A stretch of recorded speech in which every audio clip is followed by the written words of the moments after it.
I stared at the contract lying on our dining room table, my coffee growing cold beside it. James was still talking, gesturing excitedly about the beach house he'd already picked out in Malibu. But all I could focus on was his signature at the bottom of the page, right next to where he'd forged mine. "This is going to change everything, Olivia," he said, reaching for my hand. "No more 18-hour workdays, no more stress about funding rounds. We're set for life." My name is Olivia Chen, and at 36, I thought I knew my husband. We'd built quantum tech together from nothing, working out of our garage for 2 years before landing our first major client. Or at least, that's what James had always claimed. The truth was more complicated. "When did you negotiate this deal?" I asked, keeping my voice carefully neutral. My father had taught me that, always get all the facts before showing your hand. "Last month, while you were in Seattle." James's smile faltered slightly. "I know I should have told you, but with everything going on with your dad, I didn't want to add to your stress." My father had been dying of pancreatic cancer. I'd spent his last weeks by his side, holding his hand as he slipped away. Meanwhile, my husband had been secretly selling our company to our biggest competitor. "5 million seems low," I said, taking a sip of my now cold coffee, considering our latest valuation was 12 million. James waved dismissively. "That valuation was optimistic. Besides, this is cash in hand, not theoretical value. And Global Tech is throwing in stock options too." I nodded slowly, thinking about the real documents locked in my home office safe. The ones that show I actually owned 75% of Quantum Tech, not the 30% James believed. The ownership structure had been my father's idea, his last gift to me, along with a warning I hadn't understood until now. "Trust is good," he'd said, "but controlled is better." "Have you told the team yet?" I asked, watching James's face carefully. "Not yet. I thought we could announce it together at Monday's all-hands meeting." He grinned, clearly pleased with himself. "Everyone's going to be thrilled. The severance packages are really generous." My stomach clenched. Severance packages? Well, yeah. He looked at me like I was being naive. Global Tech has their own development team. They're buying our technology, not our people. 47 people. That's how many employees had trusted us with their careers, had poured their hearts into building quantum tech. James was ready to throw them away without a second thought. "I need some air," I said, standing abruptly. "I'm going for a walk." "Don't be long," he called after me. "We have dinner reservations at 7 to celebrate." Once outside, I pulled out my phone and called the one person who'd known about my father's suspicions. My best friend and Quantum Tech's lead counsel, Maya Rodriguez. "He did it," I said as soon as she answered. "He tried to sell the company." Maya's sharp intake of breath crackled through the speaker. "Without board approval? Without your signature? He forged my signature on the contract. I'm looking at it right now." I sent her a photo of the document. Dad was right about everything. The offshore accounts too. I'm still gathering evidence, but probably. I discovered suspicious transfers to a Cayman Islands account 2 weeks ago. Money moving out of the company in small increments that added up to over $2 million. "Okay," Maya said, her lawyer voice kicking in. "Don't let him know you suspect anything. I'll call Judge Martinez and get an emergency injunction to block the sale. Then we need tow." She stopped suddenly, and I heard papers shuffling. "Olivia, when did he say he negotiated this deal?" "Last month, while I was in Seattle with Dad." "Why?" "Because I'm looking at his travel records right now. He wasn't meeting with Global Tech last month. He was in Cancun." My hand tightened around the phone. Cancun. With someone named Rebecca Palmer. Multiple hotel charges, dinner reservations for 2. "Olivia, I'm so sorry." The pieces clicked into place. The late nights at the office, the mysterious business trips, the way he'd been pushing for this sale. This wasn't just about money. James was planning his exit, not just from the company, but from our marriage. "Get me everything you can on Rebecca Palmer," I said, my voice steady despite the storm of emotions inside me. "And Maya? Thank you for having my back through all of this." "Always," she replied firmly. "No one steals my best friend's company and gets away with it." I ended the call and looked back at our house. The home we bought with my father's investment money, though James had always claimed it was from his savings. How many other lies had I believed? My phone buzzed with a calendar reminder. 7 p.m. celebration dinner at Luciano's. I smiled grimly. Oh, we'd celebrate all right, just not the way James was expecting. Back inside, I found him in our bedroom, humming as he changed for dinner. Feel better? He asked, adjusting his tie in the mirror. Much, I said, watching his reflection. Actually, I had an idea. Why don't we announce the sale tonight? I could invite Maya and the other board members to join us at Luciano's. Make it a real celebration. James turned, his expression flickering briefly before settling into a smile that didn't quite reach his eyes. The board? Honey, we don't need to involve them yet. This should be our moment. You're right, I conceded, picking up my phone. Though I should at least invite Maya. She's put so much work into the company. No, he said sharply, then caught himself. I mean, let's keep it just us tonight. We can tell everyone else tomorrow. I nodded, pretending not to notice how his hands shook slightly as he finished with his tie. Whatever you think is best. He had no idea that Maya was already setting things in motion, that by morning his carefully constructed plan would start unraveling thread by thread. Ready to go? He asked, holding out his hand. I took it, feeling the wedding ring that had once meant everything to me. Ready. Luciano's was exactly as pretentious as I remembered, all crystal chandeliers and white tablecloths. James ordered an expensive bottle of champagne, beaming at me across the table like he'd just given me the world instead of trying to steal it. To our future, he said, raising his glass. I clinked mine against his, watching the bubbles rise. To getting what we deserve. My phone buzzed silently in my lap. A message from Maya. Emergency injunction granted. Sheriff will serve papers to Global Tech tonight. Also, you need to see what I found about Rebecca Palmer. Everything okay? James asked, noticing my expression. Perfect, I smiled, slipping the phone back into my purse. Just a work email. Soon you won't have to worry about those anymore, he said, reaching for my hand. We can travel, maybe buy a vacation home. I was thinking Cancun would be nice. I nearly choked on my champagne. Cancun? That's specific. I heard it's beautiful this time of year, he said smoothly, but I caught the slight tension in his jaw. You know what else is beautiful? I asked, keeping my tone light. The view from our company's new satellite office, the one you approved last week without consulting me. He froze momentarily. Oh, that? Just some preliminary paperwork. Nothing's final. Really? Because Maya showed me the lease agreement this morning. 3 years, $2 million. That's a big commitment for a company you're selling. James's smile faltered. I can explain. Let me guess. I cut in. It's not what it looks like. Before he could respond, his phone rang. He glanced at the screen and paled slightly. I need to take this, he said, standing abruptly. Business call. I watched him hurry toward the restaurant's entrance, then pulled out my own phone and opened the file Maya had just sent. There it was, proof that the satellite office wasn't for quantum tech at all. James had leased it under a new company name, Palmer Technologies, named after Rebecca Palmer, the woman he'd been meeting in Cancun. A few minutes later, James returned to the table, his face ashen. We need to go. Now. Everything okay? I asked innocently. What about dessert? Something's come up at the office, he said, already signaling for the check. A problem with the servers. I knew exactly what had come up. Global Tech's lawyers would have just received the injunction blocking the sale. James's perfectly planned exit strategy was beginning to crumble. The drive home was tense, with James making frantic phone calls while I pretended to check my email. In reality, I was watching a series of text updates from Maya. Global Tech CEO is furious. James' offshore accounts frozen. Rebecca Palmer's real identity confirmed. She's not just his mistress. That last message made me sit up straighter. Not just his mistress.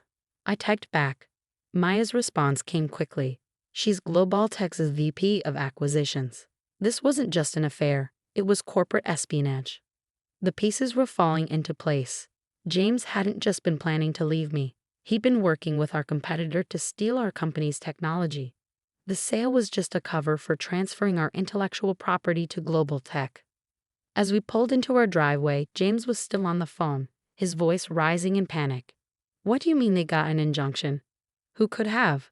No, that's impossible. I have all the necessary signatures. I got out of the car and headed inside, leaving him to his crisis. In our home office, I opened the safe and pulled out the real company documents, the ones showing my majority ownership, the board resolutions James had never bothered to read carefully, and most importantly, the evidence of his fraud that I'd been gathering for months. What did you do? I turned to find James standing in the doorway, his face contorted with rage. What did I do? I repeated calmly. I protected my company, the company my father helped build that you tried to steal. Your company? He scoffed. I built quantum tech from nothing. You were just the money. Is that what you told Rebecca? I asked, watching his face pale. When you were meeting her in Cancun, planning how to sell our technology to global tech. He took a step forward, but I held up my hand. Before you say anything else, I continued, you should know that Maya has copies of everything. The forged documents, the offshore accounts, your meetings with global tech. Corporate espionage is a serious crime, James. You're bluffing, he said, but his voice shook slightly. I opened my laptop and turned it toward him, showing the surveillance photos of him and Rebecca in Cancun, the bank transfers, the secret communications with global tech. Did you really think my father would leave me unprotected? I asked quietly. He knew what you were, even before I did. That's why he made sure I had controlling interest in the company. James lunged for the laptop, but I was faster, stepping back as Maya and 2 police officers appeared in the doorway behind him. James Thompson, one of the officers, said, "You're under arrest for fraud and attempted corporate espionage." As they led him away in handcuffs, he kept looking back at me, his face a mask of disbelief and rage. "You'll regret this," he spat. "You're nothing without me." I watched from the window as the police car drove away, feeling strangely empty. The man I'd loved, the life I thought we built together. It had all been a carefully constructed lie. Maya touched my shoulder gently. "You okay?" I nodded, picking up the family photo from my desk, the last one taken before my father got sick. Dad tried to warn me about James.